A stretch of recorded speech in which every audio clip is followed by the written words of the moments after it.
So I'd like to begin with a question, and it really is a genuine question. Can we really talk about Humanae Vitae and related questions? Are people really open to arguments and evidence on Humanae Vitae and related questions? How open are we to being deeply uncomfortable, what the Focolare call uniting with Jesus forsaken, with the set of questions this document and its legacy raise? I must admit, though I work very hard to foster dialogue, being somewhat skeptical about this. I fear the views all of us have may be simply too entrenched, and that we are currently in a culture which prizes personal comfort and safety above genuine exchange across difference. Power, not evidence and argument, seems to be the name of the game more generally, and with regard to discussions of Humanae Vitae in particular. And everyone on this panel, in one way or another, has been affected by power related to Humanae Vitae and its reception. And there is, of course, the power of the institutional church in this regard, cutting off debate, and especially some decades ago, punishing those with heretical or heterodox views. But without downplaying the very real and hurtful consequences this has had for a significant number of people I'm proud to call friends, I believe that the major thrust of how power works now is clearly in a very different direction. When even the Pope says, basically, let's stop talking about contraception, you know we're not in Kansas anymore. For most academic theologians, being criticized by the right in this regard is a boost to one's career, not a burden. Indeed, in some contexts, one is suspicious if one is getting too easy a pass from the institutional church or the far right with regards to some of these questions. I hope you don't mind my sharing some of my own experience in this regard. I strongly suspect that my being criticized by the Cardinal Newman Society for bringing Peter Singer to a Catholic campus didn't hurt my chances of getting tenure at Fordham. It likely marked me as safe with those who held power over my career. It can't be too bad, right, if the Cardinal Newman Society is after you. Indeed, I'm not sure, given the power structures as they currently exist, I'd be giving these remarks if I didn't have the protection of tenure. But even outside of academia, which kind of can be a strange place, let's admit it, in the broader culture, I think we should also say that the consensus in power lies with a view that Humanae Vitae, if people even know what that is somewhere between deeply problematic and morally reprehensible. In my work with the pro-life movement, I've seen, for instance, the tactic used by pro-choice activists time and time again to push pro-lifers to say, you're really against contraception, aren't you? Really, that's what this is about. The implication being, of course, that if someone were to admit that, they'd be hopelessly morally contaminated, that no one could take them seriously. Oh, those crazy pro-lifers, they really don't care about babies, they care about controlling women's lives. Look, most of them, or many of them, are against contraception. All right-thinking people in this regard simply understand that artificial contraception is perhaps the greatest emancipatory tool ever, especially if one is a feminist. Wouldn't anyone with a different view simply be a misogynist? So given this, why would I even accept an invitation to discuss Humanae Vitae? Well, the first reason is I have great respect for our panelists and moderator. I'm very excited to be exchanging with them. I'm actually really looking forward to our discussion at dinner after this. But I'm here because I think Humanae Vitae and its legacy what became its legacy was related to the fact that it came out at the worst possible time for it to be heard, in my view, and the view of a lot of other people. Perhaps today it can be heard with different ears, especially after 50 years of data to support, reject, or complexify its claims. We have a new cultural and ecclesial moment, and perhaps that is reason for hope. Again, given Professor Lysott's remarks loom large here, Humanae Vitae is a new document in the church. None of us will live long enough to understand its legacy. But like a good academic, that won't stop me from speculating. So onto evidence and arguments about Humanae Vitae proper. Given our topic this afternoon, I wanted to make 4 different kinds of claims. First, what it means to be pro-life is complex and cannot be a single issue discourse. Abortion, on the basis of the numbers of people killed and the level of their vulnerability, I think is the most important pro-life issue, but it is certainly not the only pro-life issue.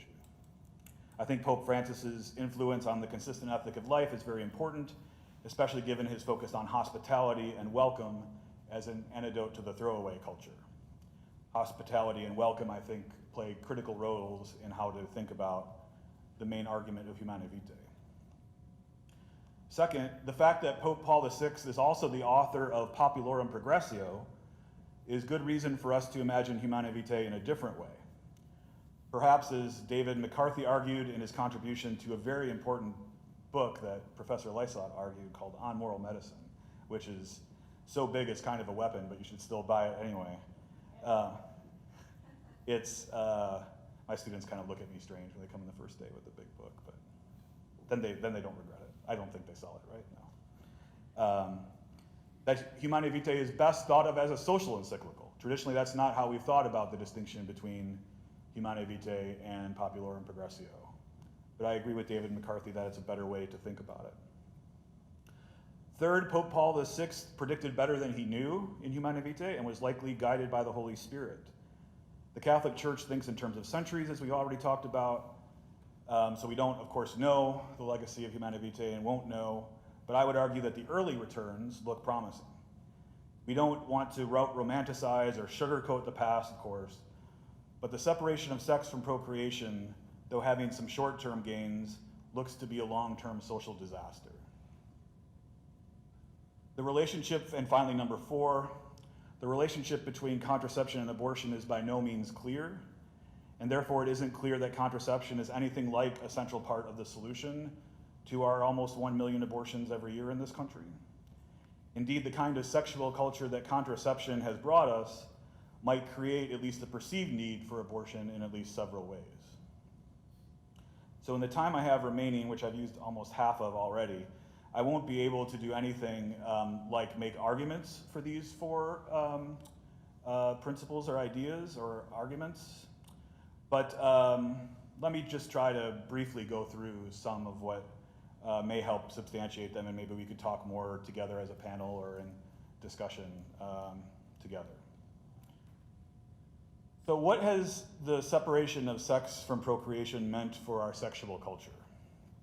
In trying to answer this question, our colleague in moral theology, Carrie Shane Davis Zimmerman, argued through her research on the hookup culture that you wouldn't even have the hookup culture if it weren't for contraception. And especially in our Me Too moment, the relationship between the hookup culture and a culture of sexual violence needs, I think, our deepest attention. Detached from its proper ends, sex just becomes another product in the marketplace, with consent and power being the primary ways the goods get distributed. The numbers of people who are addicted to porn and the ways that this has had on our, the impact this has had on our sexually violent culture are simply astonishing. The problem is so bad that even liberal countries like the United Kingdom and Iceland have literally tried to ban porn. And if you think this is bad, just wait until sex robots becomes normative. That's why I'm really looking forward to Rebecca's book. By the way, somebody needs to get her a book contract for that, so let's get that done. One might think that a sexual culture of contraception and safe sex would produce fewer sexually transmitted infections, but the opposite, of course, has been the case. There is some evidence to show, in particular, that contraception leads to people having riskier sexual encounters. In New York City, where I work, more than 1 in 4 have a sexually transmitted infection.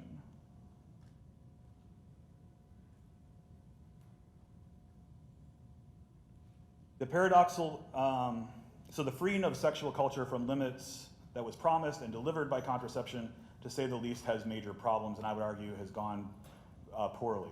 The paradoxical result, though, has been, especially in the Me Too era, a return for many people to be open to very serious rules. Even apps are now being created where you have to like hit a button on your phone for every level of consent in a sexual encounter. We don't quite know what the rules are yet, but the rules in many cases are already here and they're coming. So get ready. We're going back to rules. Now let me move on to, maybe we should cut. I'm not gonna have enough time. Yeah. I'll give you 5. Let's talk about this. What effect did the separation of sex and procreation have on reproduction? And in trying to answer this question, or at least gesture at it, maybe we'd ask what's in a name? Why do we use the word reproduction as opposed to procreation? Well, it's interesting that the word product or production is right there in the word, right? Much like sex becoming a tool of the market, procreation has now become a tool of the market as well, unsurprisingly if we think about it as reproduction. The market decides when and if we should have children, what kind of income and lifestyle is necessary for that.